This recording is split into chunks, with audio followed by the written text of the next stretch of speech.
నమస్తే, welcome to 99 TV. Big డిబేట్కి స్వాగతం. భారత్కు ప్రధాన భద్రతా ముప్పు చైనా నుంచే ఉందా అంటే పెంటగాన్ నివేదిక అవును అని చెప్తోంది. అలాగే పాకిస్తాన్కి చైనా J-10C ఫైటర్ జెట్స్ కూడా ఇచ్చిందిట. పెంటగాన్ ఇంతలా రిపోర్ట్ రెడీ చేసింది. సరే, అంటే డీప్ స్టేట్ స్ట్రాటజీస్లో భాగంగా అప్పుడప్పుడు ఇలాంటి రిపోర్ట్స్ తయారు చేయటం, రిలీజ్ చేయటం, దీని నుంచి ఫీడ్బ్యాక్ తీసుకోవటం, ఇవన్నీ డీప్ స్టేట్ చేసే వ్యవహారాలే. ఇవాళ కొత్త ఏం కాదు. కానీ ఈరోజు కొత్తగా కనిపిస్తున్న అంశం ఏంటంటే ఎందుకు ఫైటర్ జెట్లు ఇచ్చింది, ఏ ఉద్దేశంతో ఇచ్చింది, అండ్ పాకిస్తాన్లో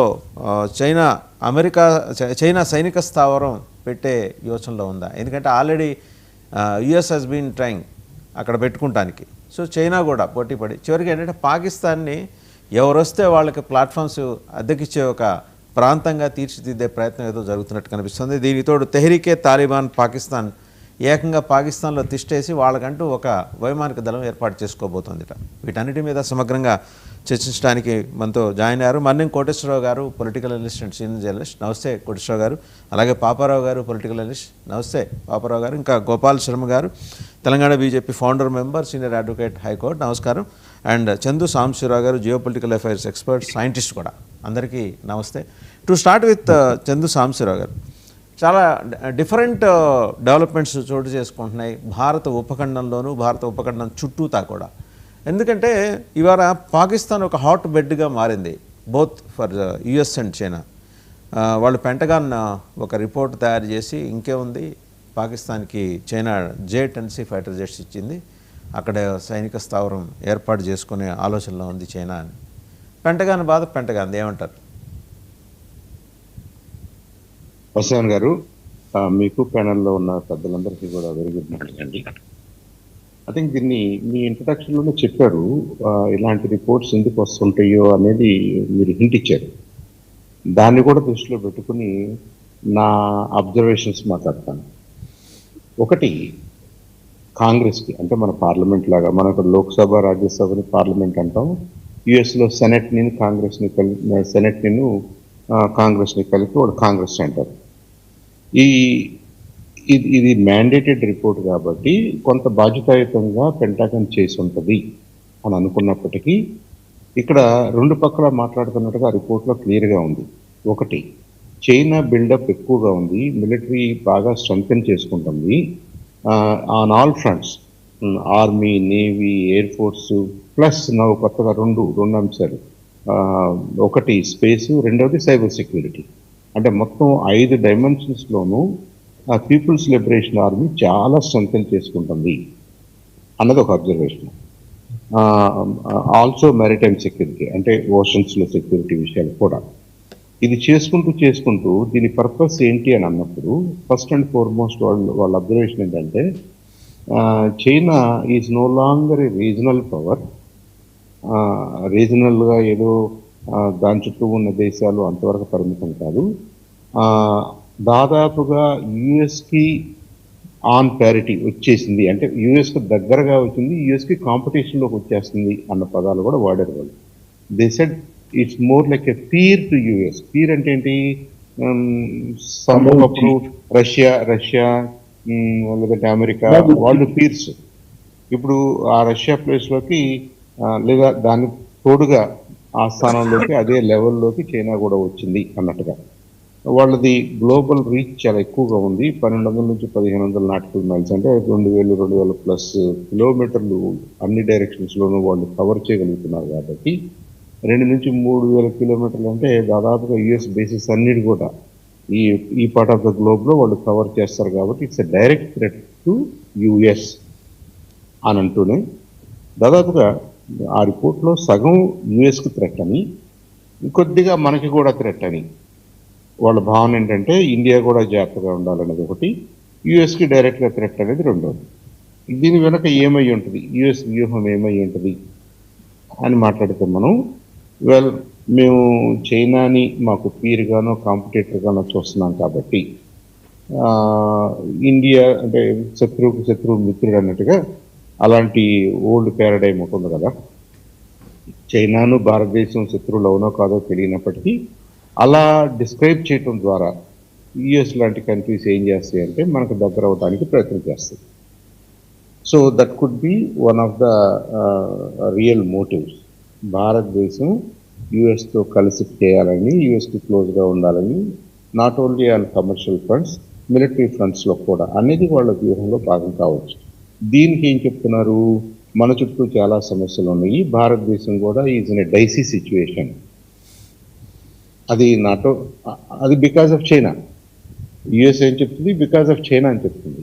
మరి బికాస్ ఆఫ్ చైనా అని చెప్తూ ఏళ్లలో కొంతమందికి మీరెందుకు సపోర్ట్ చేస్తున్నారు, మీరెందుకు మిలిటరీ ఎక్విప్మెంట్ ఇస్తున్నారంటే యుఎస్ దగ్గర సమాధానం ఉండదు. మనకి థ్రెట్ అనుకున్న దేశాలతో యుఎస్ బాగానే చేస్తుంది కదా. ఒక పక్కన మనకి చైనా థ్రెట్ అని చెప్తూ, చైనా వాళ్ళకు కూడా థ్రెట్ అని చెప్తూ, మరి అలాంటప్పుడు టు బీ ఫెయిర్ వాళ్ళు ఏం చేయాలి, మనకి కొద్దిగా సపోర్ట్గా నిలబడాలి. ఈ థ్రెట్లో భాగమైన, విస్తృతంగా భాగస్వాములు అయినటువంటి మన నేబరింగ్ కంట్రీస్ తోటి కొద్దిగా జాగ్రత్తగా ఉండాలి. వాళ్ళ మీద కూడా కొన్ని రిస్ట్రిక్షన్స్ పెట్టాలి, వాళ్ళకి అంతగా సహాయం చేయాల్సిన అవసరం లేదు. సో ఓవరాల్గా ఈ రిపోర్ట్లో మెయిన్ పాయింట్స్ అని నాకు ఎలా కనిపిస్తున్నాయి అంటే, ఏదో ఒక్కొక్క దేశాన్ని ఐసోలేటెడ్గా దీని స్ట్రెంగ్స్ వీక్నెసెస్ అన్నట్టుగా మాట్లాడుకొని, చైనా మాకు దగ్గరకు వచ్చేసింది, we are concerned about China's growth in military and security affairs అంటూనే, బై ద వై ఇండియా కూడా జాగ్రత్తగా ఉండాలి, ఇండియా చుట్టూ ఉన్న నైబర్స్ చైనీస్ ఇన్ఫ్లుయెన్స్ ఎక్కువగా ఉంది, చైనీస్ రీచ్ కూడా ఎక్కువగా ఉంది, చైనీస్ మిసైల్స్ చాలా పవర్ఫుల్గా ఉన్నాయి, వాళ్ళకి స్పేస్లోను మ్యారిటైమ్లోను ఎక్కువగా కంట్రోల్ వచ్చేసింది, కేపబిలిటీస్ వచ్చేసింది అనే సెన్స్లో మాట్లాడుతూ, మనం పెసిఫిక్ ఓషన్లో మన ప్రయత్నాలు, మనం దాన్ని కాపాడుకోవడానికి, దాన్ని పీస్ఫుల్గా అట్టిపెట్టడానికి మనం చేస్తున్న ప్రయత్నాలు, క్వాడ్లో భాగంగా మనం చేస్తున్నటువంటి ఆ ఫ్రెండ్షిప్ మూవ్స్ని చాలా వరకు డిస్కౌంట్ చేసింది రిపోర్ట్. ఇప్పుడు చైనా, జపాన్, ఆస్ట్రేలియా మనం ఉన్నాము, మనం పెసిఫిక్లో పీస్ఫుల్గా ఉండాలి, అందరూ బాగానే ఉండాలని ఏదో ప్రయత్నం చేస్తున్నాము. ఇవాళ ఇలాంటి రిపోర్ట్ రావడం వల్ల మనకి చైనాకి కొంత ఆ సీడ్స్ ఆఫ్ పెయిన్, ఆ సీడ్స్ ఆఫ్ మిస్ట్రస్ట్ని చేసినట్టే కదా. ఇలా ఎవరి ఇష్టం వచ్చినట్టు వాళ్ళు దాన్ని ఈ రిపోర్ట్ని అనలైజ్ చేయొచ్చు. I think we should always take these reports with pinch of salt. మన ఓన్ అసెస్మెంట్ ఏమిటి అనేది మనం చూసుకోవాలి, కానీ సెక్యూరిటీ మిలిటరీ అఫైర్స్ మీద పెంటగన్ వాళ్ళు కాంగ్రెస్కి ఇచ్చిన రిపోర్ట్ అనేది రైట్ ఫ్రమ్ ద బిగినింగ్ మనం చూస్తున్న డికేట్స్గా US economy is powered by military spending and military research. Military organizations కోసం చేసే రీసెర్చ్ వల్లే చాలా వరకు ఆ మూమెంట్ ఉంటుంది యూనివర్సిటీస్లో. దానికి ఎక్కువ ఫండింగ్ కావాలి అని అనుకుంటే ఆబ్వియస్గా యుఎస్ వాళ్ళు ఏం చేస్తారు, వాళ్ళకి నలుదిక్కుల ముంపు కొంచెం ఉంది. Not only Russia, not only Russian bloc, పక్కన ఇది కూడా ఉంది. కోల్డ్ వార్ డేస్ నిజంగా అయిపోలేదు, we are getting to new age cold war. ఇప్పుడు ఆర్బిటల్ బేస్డ్ కోల్డ్ వార్లోకి వస్తున్నాము, స్పేస్ బేస్డ్ కోల్డ్ వార్, అంటే కోల్డ్ వార్ కాదు, అలాంటి సిచ్యువేషన్లోకి వస్తున్నాము. కాబట్టి మనం we should spend more money, we should be more careful అనే సెన్స్ ఇవ్వటం కోసం ఈ రిపోర్ట్ తయారు చేశారేమో అని కూడా అనిపిస్తుంది. రైట్. సో నా టేక్అవేస్ ఏంటంటే, China is definitely becoming stronger. China యుఎస్కి డైరెక్ట్గా థ్రెట్ అవునా కాదు, యుఎస్ పాయింట్ ఆఫ్ వ్యూలో థ్రెట్ అని అనుకుంటున్నారు వాళ్ళు, చైనా టు వాట్ ఎక్స్టెంట్ ఇండియాకి థ్రెట్ అనేది వాళ్ళ కామెంట్ని మనం 100% తీసుకోవాల్సిన అవసరం లేదు. I think our intelligence agencies are smart enough to identify those threats. తర్వాత క్వాడ్ని కొంత దాంట్లో పెద్ద విషయం లేదు అన్నట్టుగా చెప్పడం కోసం పెసిఫిక్ రీజన్ ఈ స్టిల్ ఓపెన్, స్టిల్ ఆ థ్రెట్ ఉంది, చైనీస్ దాన్ని కంట్రోల్ చేసే అవకాశాలు ఉన్నాయి అన్న సెన్స్లో కూడా కొన్ని స్టేట్మెంట్స్ ఉన్నాయి. ఈ మొత్తం గేమ్లో ఐ థింక్ పాకిస్తాన్కి మనకి ఏం జరగబోతుంది, యుఎస్ ఎందుకు పాకిస్తాన్ని సపోర్ట్ చేస్తుంది, అలాంటి దేశాల్లో సపోర్ట్ చేస్తుంది, అది by the by side line stories లాగా. I think the main focus is China and its growing strength. దాన్ని చూపిస్తూ యుఎస్ ఎకానమీ, యుఎస్ మిలిటరీ ఎలా మూవ్ కావాలి అనేది దానికి ఫీడర్గా ఈ రిపోర్ట్ పనికొస్తుందేమో అనేది నా అభిప్రాయం. రైట్ సార్, మళ్ళీ మీ దగ్గరకు వస్తాను. సో గోపాల్ శర్మ గారు, China no doubt dragon number 1, మనకి ఇష్టం ఉన్నా ఇష్టం లేకపోయినా 2-3 ఆస్పెక్ట్స్లో, 2-3 ఏంటి, ప్రపంచంలో ఇవాళ అమెరికాతో కంపీట్ అవుతూ శాస్త్ర సాంకేతిక రంగాల్లో వాళ్ళు సాధిస్తున్న ప్రగతిని నిర్ద్వందంగా మనం అంగీకరించి తీరాలి. వాడి ఇంటెన్షన్స్ గురించి నేను మాట్లాడట్లా, వాడు సాధించిన ప్రోగ్రెస్ గురించి నేను మాట్లాడుతున్నా. సో దీన్ని చూసి పెంటగాన్ వణికిపోతోందా, అలా అనుకోవాలా మనం? ముందుగా మీకు ప్యానెల్లో ఉన్న పెద్దలకి నమస్కారం. అయితే పెంటగాన్ ఏదైతే ఎవ్రీ ఇయర్ రిలీజ్ చేస్తారు వాళ్ళ న్యూస్, వాళ్ళ స్ట్రాటజీస్ అవన్నీ కూడా, but you don't need to take it as 100% right. That is my feeling. Maybe స్ట్రాటజికల్గా కూడా ఇండియా చైనా వార్ వస్తుందేమో, లేకపోతే ఇండియా చైనా మధ్యలో ఈ ఏదైతే ఈ టెన్షన్స్ ఉన్నాయో, ఎందుకంటే మనము ఈ ఇండియా చైనా టెన్షన్స్ అన్ని 2014 బ్రిటిష్ ఇండియా ఉన్నప్పటి నుంచి కూడా చూస్తున్నాం మనం. ఇఫ్ యు రిమెంబర్, మనము 2014లో సిమ్లాలో ఒక మీటింగ్ పెడతారు బ్రిటిషర్స్ విత్ చైనాతోని. పెట్టినప్పుడు ఆయన హెన్రీ మెక్మోహన్ లైన్ గీస్తాడు. అది 1935 దాకా డిస్ప్యూట్లోనే పెడుతుంది అది, మెక్మోహన్ లైన్ ఒప్పుకోరు వాళ్ళు. So 1914 you are mentioning about 1914. Yes, 1914. అయితే మెక్మోహన్ లైన్ అది 1935 దాకా వాళ్ళు చైనా వాళ్ళు అది డిస్ప్యూట్లోనే ఉంచి ఒప్పుకోరు.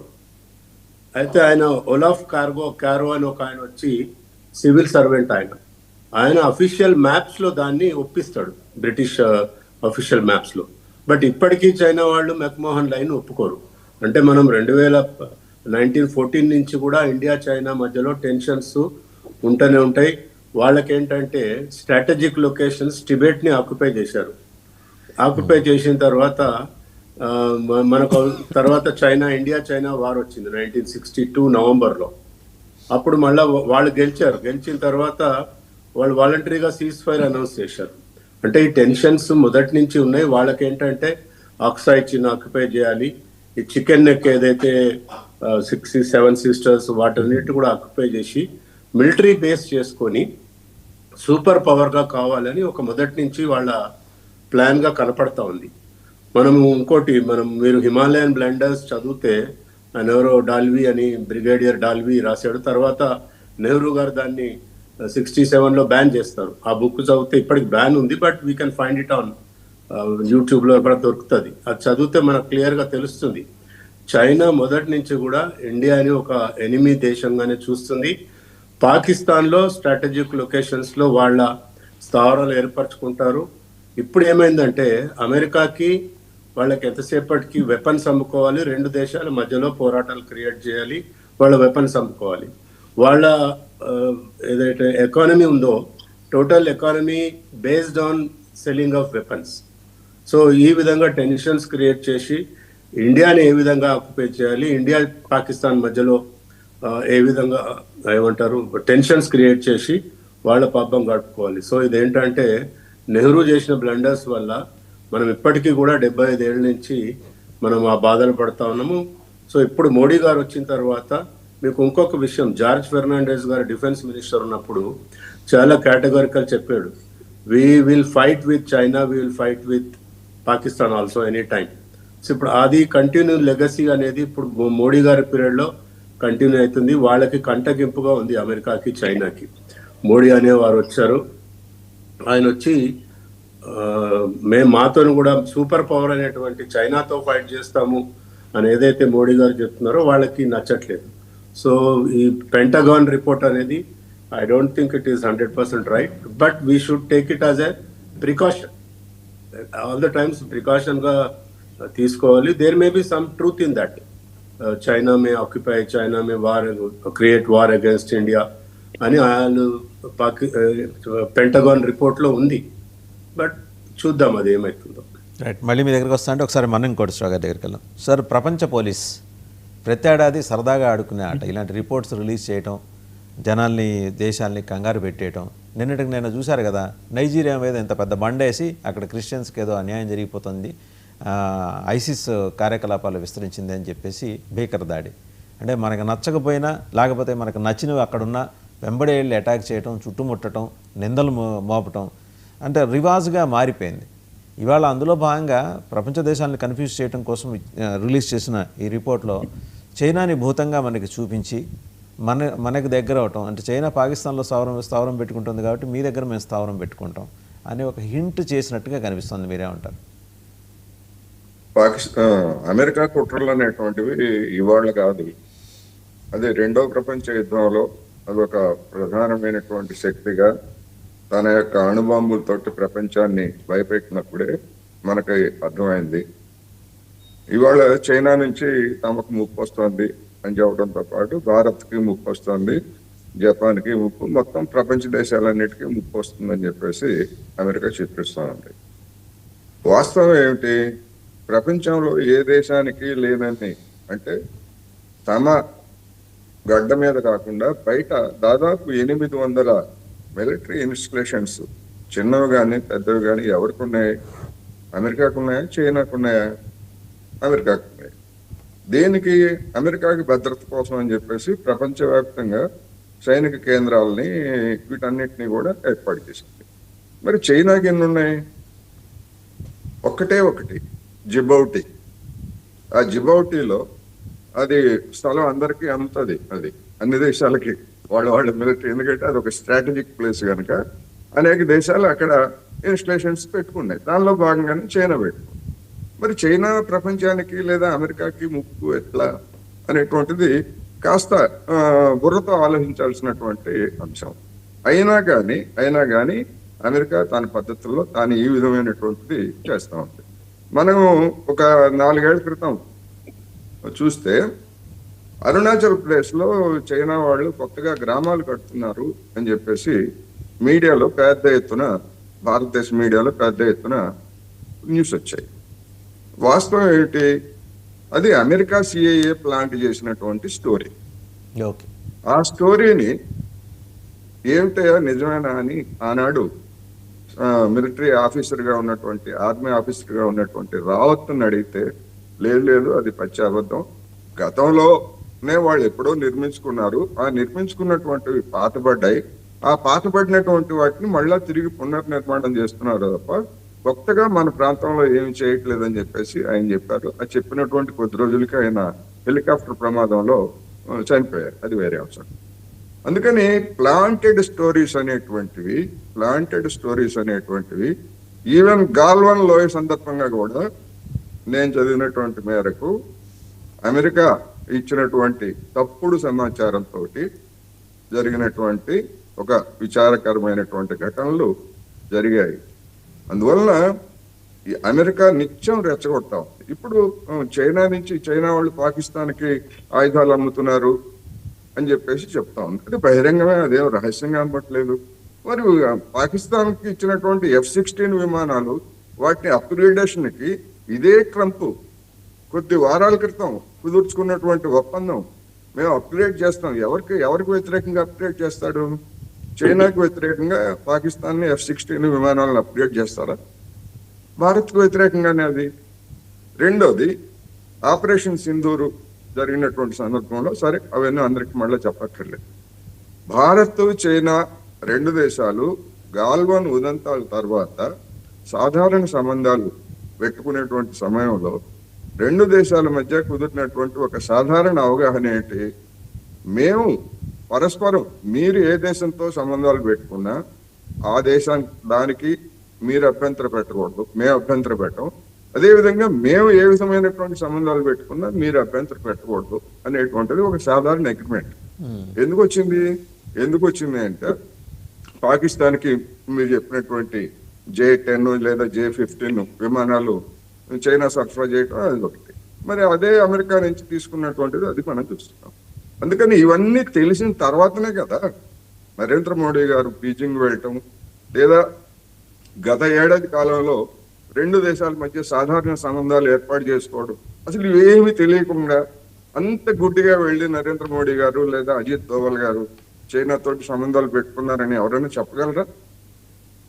అందుకని ఎవరి స్ట్రాటజీ వాళ్ళకు ఉన్నాయి, ఎవరి జాగ్రత్తల్లో వాళ్ళు ఉన్నారు. రెండోది, పరస్పర విశ్వాసం అనేటువంటిది, సాధారణ సంబంధాలు ఉన్నప్పటికీ పరస్పర యొక్క విశ్వాసం పూర్తిగా లేని కారణంగా ఎప్పటికప్పుడు ఒక కన్నేసి ఉంచుతారు. అందుకని భారతదేశం కూడా తన ప్రయోజనాల రక్షణ కోసం డెఫినెట్ గా చైనా మీద కావచ్చు, పాకిస్తాన్ మీద కావచ్చు, అన్నింటికంటే తగాదాలు పెట్టేటువంటిది, బ్లాక్ మెయిల్ చేసేటువంటిది, బెదిరించేటువంటిది అమెరికా మీద. కానీ మనం ఒకవైపు చైనా అమెరికా మధ్య తగాదా ఉంటే మనం చైనాకి అమెరికాకి సహజ భాగస్వామి అని చెప్పేసి మనం వెళ్ళి కావలింతలు ఇవన్నీ కూడా మనం చేసుకున్నట్టు మనం చూసాం గడిచినటువంటి 10 సంవత్సరాల్లో.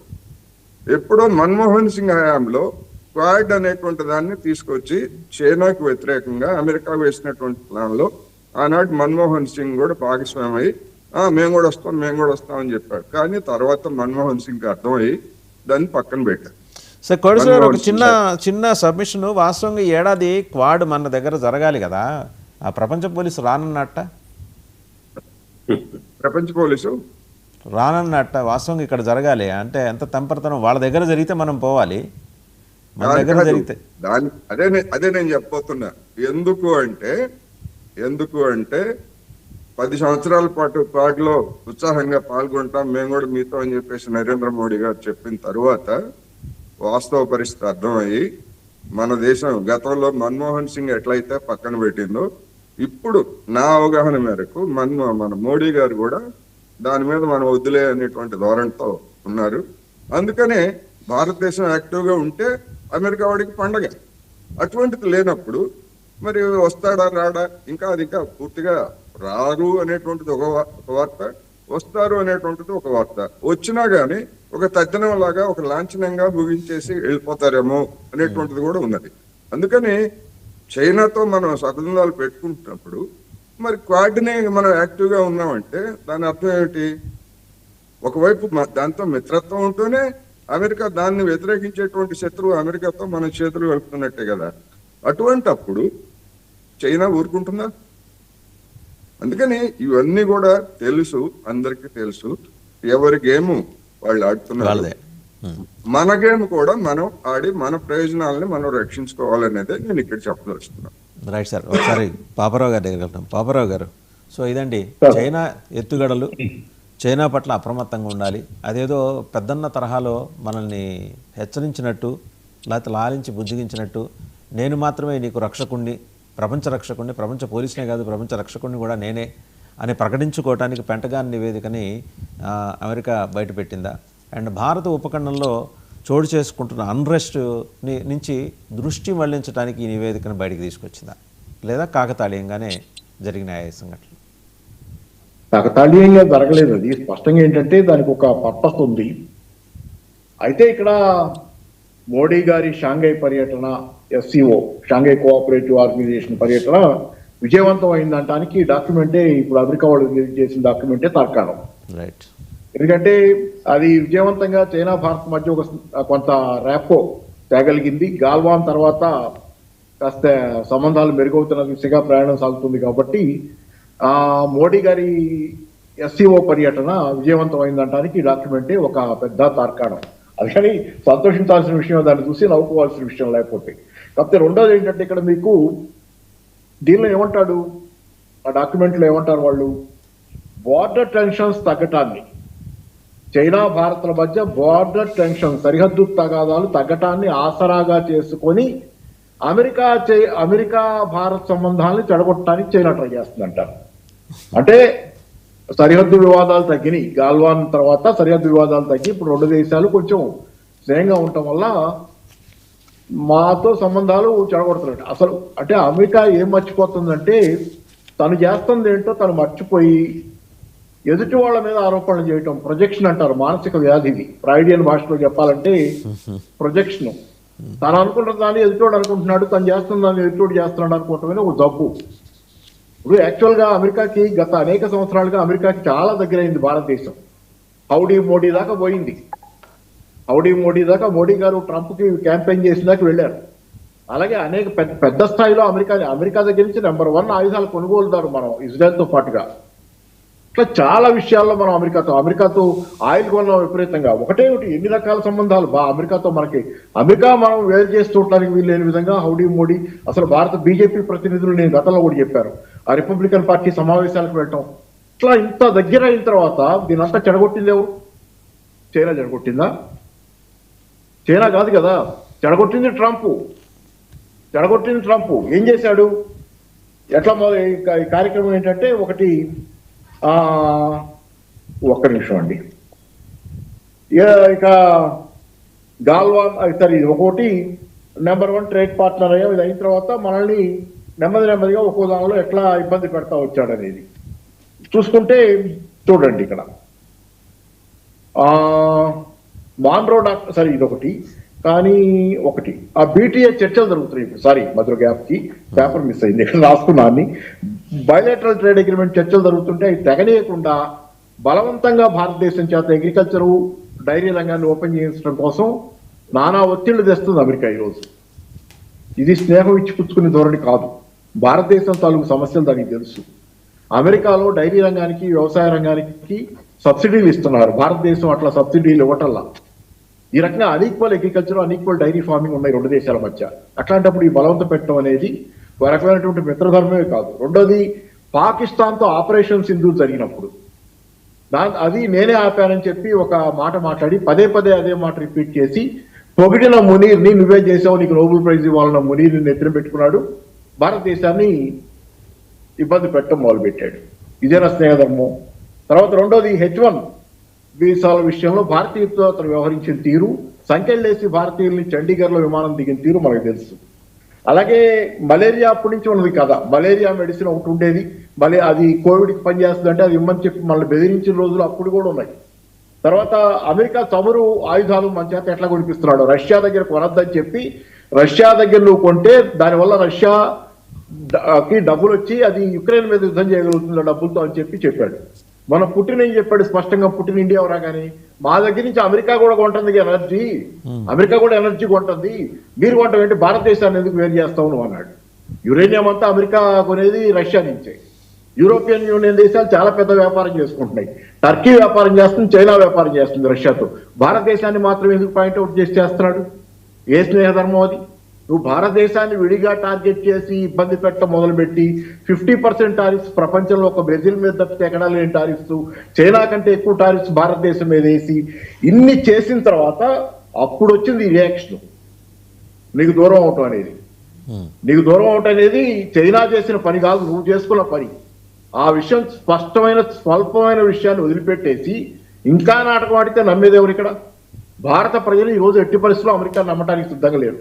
భారత ప్రభుత్వాలు నమ్మినా భారత ప్రభుత్వాన్ని కూడా క్షమించే స్థితిలో లేరు. అంత దుర్మార్గంగా భారతదేశంతో అమెరికా వ్యవహరిస్తుంది. కాబట్టి చైనాకి మనల్ని దగ్గర చేసింది అమెరికాయే. అమెరికా మనకి అంటే అనివార్యం అదే కాదు. పోనీ చూడండి, చైనాతో పోయిన నెలలో డేటా వచ్చింది, ఎక్స్పోర్ట్స్ మనవి 91% పెరిగినాయి. డేటా చూస్తుంటారుగా మనందరూ పేపర్లో. అంటే మనం అమెరికా దగ్గర దెబ్బతినటువంటి వ్యాపారాన్ని చైనా దగ్గర, రష్యా దగ్గర, ఇట్లాంటి మన మిత్రదేశాలుగా నిజమైన మిత్రదేశాలు ఎవరున్నారు ఇప్పుడు? సరిహద్దు వివాదం సరే, ఖచ్చితంగా 2 పక్క దేశాలు, భౌగోళిక దీన్ని మాత్రమే భూమి మీద 2 దేశాలు పక్కనే ఉండాలి ఎల్లకాలం. సరిహద్దు వివాదాలు ఉన్నాయి, అరుణాచల్ ప్రదేశ్ వివాదం ఉంది, అలాగే గాల్వాన్ దగ్గర జరిగిన ఈ వివాదాలన్నీ ఉన్నాయి. తగాదాలే కానీ తగాదాలు కానీ ఆర్థిక విషయాల్లో తగాదాలను ఎందుకు రానివ్వాలి? బంగ్లాదేశ్ అదే కదా ఇప్పుడు చేస్తుంది. చైనాతో రాజకీయాల్లో ఎంత తగాదాలు ఉన్నా ఏదో దేశం గుర్తులేదు ఈ మధ్య చదువుతున్నారు. ఆర్థికంగా మాత్రం మనం తగాదా పెట్టుకోవద్దని చెప్పి వ్యాపారాలు చేసుకుంటున్నారు. తగాదాలే, వాటి మీద మాట్లాడుకునేది. ఆర్థికంగా దేశం ఎందుకు నష్టపోవాలి?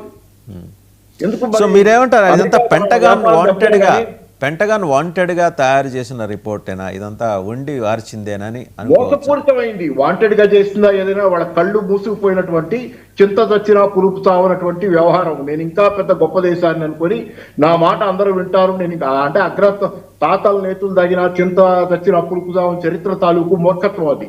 మాన్రో డాక్టరీని ఎందుకు బయటికి తీస్తారు? లేకపోతే లాటిన్ అమెరికా మీద మాన్రో డాక్టరీని బయటికి తీసి లాటిన్ అమెరికా నా పెరటి దొడ్డు, నా ఇష్టం వచ్చినట్టు వినాలి, వెనుజులా భూమి నాది, ఆయిల్ నాదంటాడు. ఎట్లా పిచ్చోడు వాడు? అట్లా కాదు. ఎట్లా అంటాడు ఎవడైనా? వెనుజులా భూమి నాది, ఆయిల్ నాది ఎట్లా అంటాడు? వెనుజులా భూభాగానికి ఒక సార్వభౌమాధికారం ఎప్పటి నుంచో ఒక దేశం అది. ఆయిల్ నాదంటాడు. ఎట్లా అంటాడు? సంవత్సరాల తరబడి కొల్లగొట్టావు అక్కడ, అయిపోయింది ఆ కథ. ఇప్పుడు వచ్చి మళ్ళీ కొల్లగొడతాను నాకు అక్కడ కావాలంటే. కెనడా నాదంటాడు, 51 రాష్ట్రంగా చేరమంటాడు అమెరికాలో. గ్రీన్లాండ్ నాదంటాడు. ఏమంటాడు? అందుకని ఒక పిచ్చివాడి ప్రేలాపంలాగా ఉంది. ముగిసిపోయిన గతం తాలూకు అహంకారాన్ని అంతా ఇంకా చూపిస్తున్నాడు. నవ్వుల పాలు అవుతుంది అమెరికా ఖచ్చితంగా. కాబట్టి ఇది కూడా అలాగే ఉంటుంది. ఈ డాక్టరీని కూడా ఎవరు పట్టించుకొని నవ్వుల పాలు అవుతుంది. అమెరికాకి భారతదేశానికి మధ్య చైనా ఎలా వస్తుందండి? అయినా కానీ మోడీ మాట్లాడుతూనే ఉన్నారు కదా, ట్రంప్తో ఏం మాట్లాడకుండా లేదు కదా. మోడీ మాట్లాడుతూనే ఉన్నారు, సమయం సందర్భం వచ్చినప్పుడు బాగా మాట్లాడుకుంటున్నారు, అన్ని సెటిల్ చేసుకోవడానికి వ్యాపారాలు. ఇది తగదని పెట్టుకోవాలి మనం అమెరికాతో కూడా. అంటే ఈ మాత్రం కూడా ప్రశాంతంగా బతకూడదు భారతదేశం, నిరంతరంగా సరిహద్దులు రగులుతా ఉన్నాయి. భారతదేశం తాను మినహా మిగిలిన 155 దేశాలు ఈ మాత్రం బ్రతకూడదని. అంటే ఇంకొకటి ఉంది, దాన్ని నేను దేశంగా పరిగణించను, పాకిస్తాన్, అది ఉగ్ర ప్రాంతం మొత్తం అవుట్ ఆఫ్ అదే చెప్తుంది ఇప్పుడు పాకిస్తాన్ గురించి కూడా. దీనిలో ఒక తప్పు ఏంటంటే పాకిస్తాన్ లో చైనా ఆయుధాలు అమ్ముతుందని చెప్పాడు పెట్టాలని. అది ఎప్పుడు ఈ రిపోర్ట్ పాతది మునీర్ రాకముందుది. మునీర్ వచ్చిన తర్వాత అమెరికా ఏజెంట్ పాకిస్తాన్ ని పాలిస్తున్నాడు. ఇప్పుడు ఈ కథ మారింది, ఆ రిపోర్ట్ కూడా తప్పే. ఇప్పుడు మునీర్ అనేవాడు అమెరికా ఏజెంట్. రైట్. మళ్ళీ మీ దగ్గరకు వస్తాను. ఒకసారి చంద్ర సాంబశివరావు గారి దగ్గరికి వెళ్దాం. ఇది చాలా